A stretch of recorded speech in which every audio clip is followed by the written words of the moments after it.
The title of the show is called Takotsubo, Catch and Release of a Broken Heart. Now this installation here is named after the title. And Takotsubo is a Japanese fisherman pot. Why I've used it is because after my mom's death, I was in such a shock that I had the broken heart syndrome. Now, the broken heart syndrome technically is called Takotsubo syndrome, and it's named after the fisherman's pot. So in this picture, I actually have a picture of a heart, and under trauma and shock, the left chamber actually swells up, and under X-ray, it looks like the Takotsubo pot. And I used it as a symbol or metaphor of the pain that I felt. So imagining my heart as the pot with the loss of my mother, the trauma, and the grief trapped in it. And what I want to do is, if you look at the title, the keyword is release. So yes, I am feeling the pain, but how do I deal with it? How do I live with the loss of my mom in a way that the grief is manageable? I will always grieve for her because as long as I love her, there will be the grief. But how do I deal with it? So what I did for the show is I created an installation of 34 miniature Takotsubo pots. And as you can see, they're in a vitrine. And why I chose pottery when I'm actually a painter is because the medium is new to me. Just like trauma is new to me, this kind of trauma. And so my inexperienced hands would create pots that are not in control like my paintings. Like my paintings, I've been a professional painter for over 30 years, so I know my tools, I know my techniques, and I know exactly what I want to do when I'm painting. However, with pottery, it's brand new to me. It is a risk that I'm taking, but I think while I'm still alive, in order to grow, I have to take risk. And this is part of the Takotsubo. And if you look at the first four in the middle of the vitrine, these first four are, to me, ugly and painful. And they were the first original four. Now, creating these pots, I thought it would be a really wonderful meditative way of thinking about my mom, thinking about letting go of the pain. However, it was frustrating because it's a new medium, and so the frustration to me also mirrors the frustration of not being in control of your grief. There are triggers everywhere. There are so many ways of, falling apart again because of thinking about mom. And so the frustration was mirrored in the creation of these pots. Now at the same time, it was kind of interesting because that frustration is also reminded me of taking care of my mother who had dementia.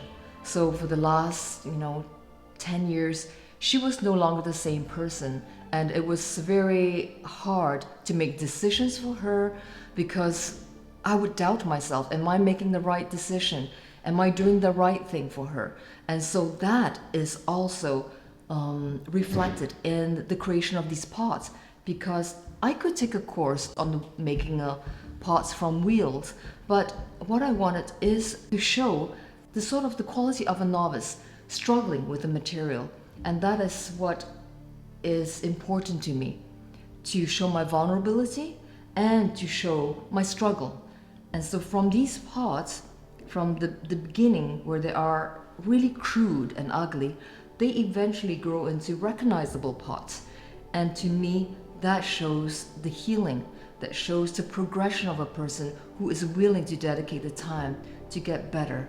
And some of these pots, they actually wear pieces of my clothing. For example, the green ones, they come from my sleeves. And the red pieces are actually threads from my scarf. And why I use fabrics from my clothes is so that I can express the saying, she wears her heart on her sleeve. And so these are 34, you could call them broken hearts, takotsubos, and now they're sitting in a vitrine. Why a vitrine? Because I wanted to show them in a different state, as if they're in a museum, in a showcase where things are no longer in use, things that became artifacts, things that are decommissioned, takotsubos. And so they have moved on to a different stage, just as I have moved on to a different stage. Now, with this being at the heart of the exhibition, it is very important for me that it is shown with my big, powerful paintings surrounding it as sentinels, as a way to show that yes, I have a broken heart, but I have the conviction to live large and to live colorfully and vibrantly, because life is for the living. When my mom passed away, that saying became so powerful for me. With her absence, I felt my presence even more vividly, and I felt that being alive, I have the responsibility and the conviction to live not just for myself, but also for her, because without her, I'm not here. Without her, my artworks will not be here. Therefore, it is with dedication that I create this show for her, and also dedication towards the life forward. So these are my bouquets. They are a testament to me living large and vibrantly. And I think it's important that we show our love as regularly as we can. Now with these big ones, I'm creating grand gestures. And it's sad that there are grand gestures after the death of my mother.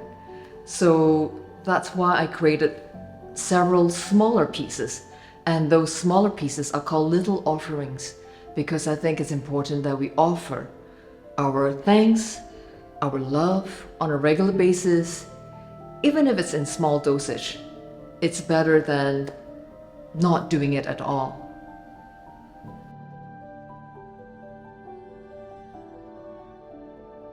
So when 2020 arrived, so many things changed.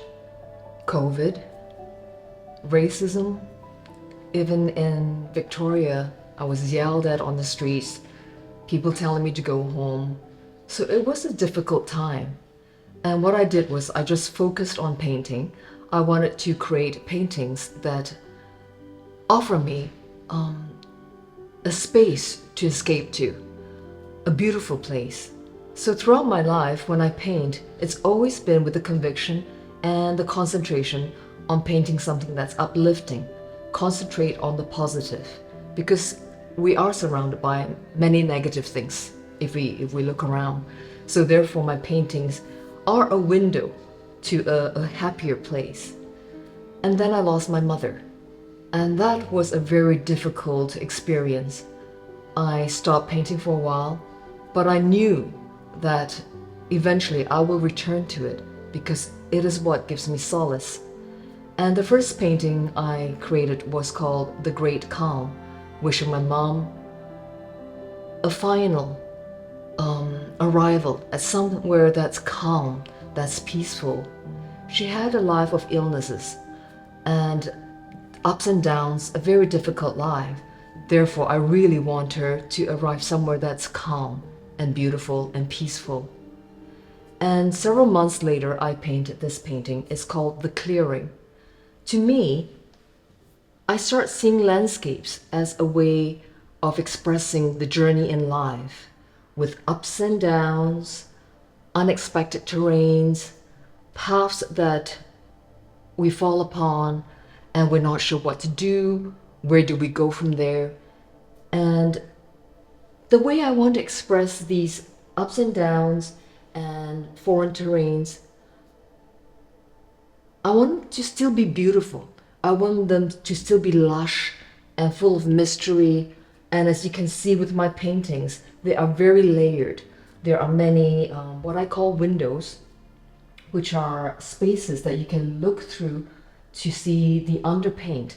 And so with this one, I have these undulating landscapes happening, but at the same time, To me, this painting is very important that even though it's in darker shades, it arrives at a clearing. And to me, life is full of choices, and making the right choices are important to me. And I always choose to arrive at a clearing where there's light, there's the goal to be in a positive space, and to live well. So with the painting The Clearing, you look at the landscape from far away.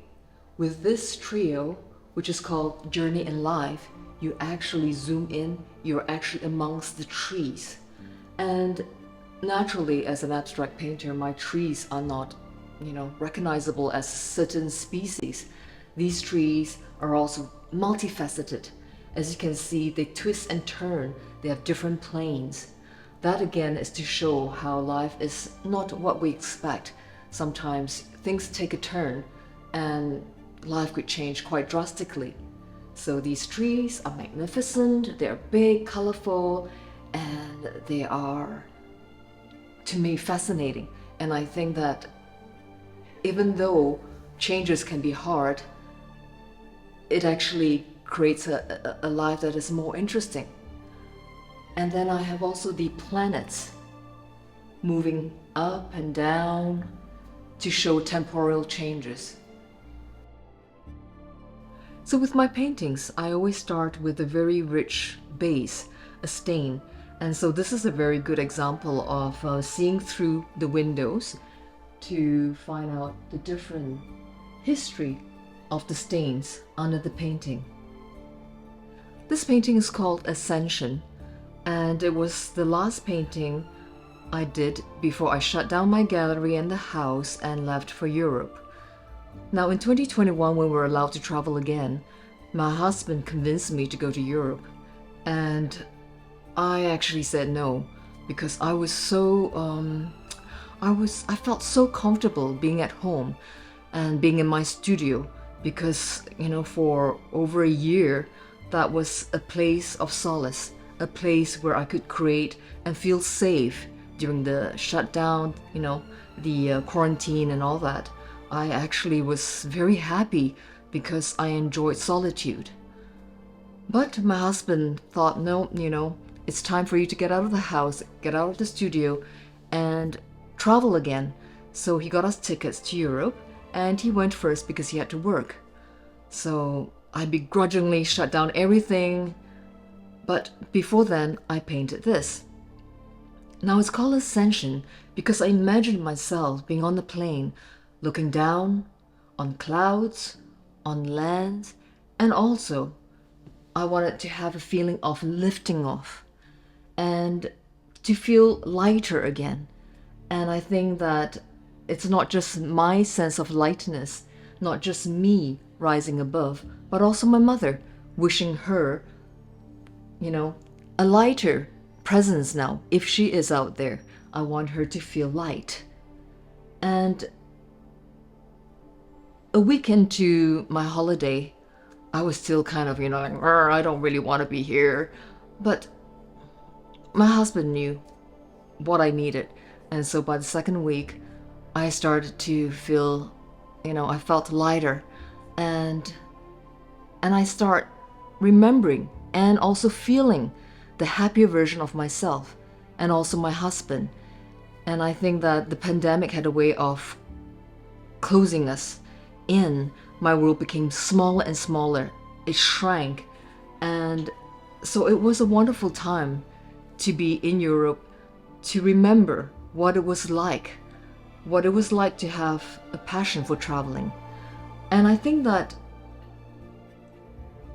creativity is so important for me, but at the same time, it's not the only answer. So, and I think that from that experience, I realized that to live a full life, it includes painting, inventing fantastic paintings that lift me up, but also there has to be other dimensions that give me joy. And I think that is living fully.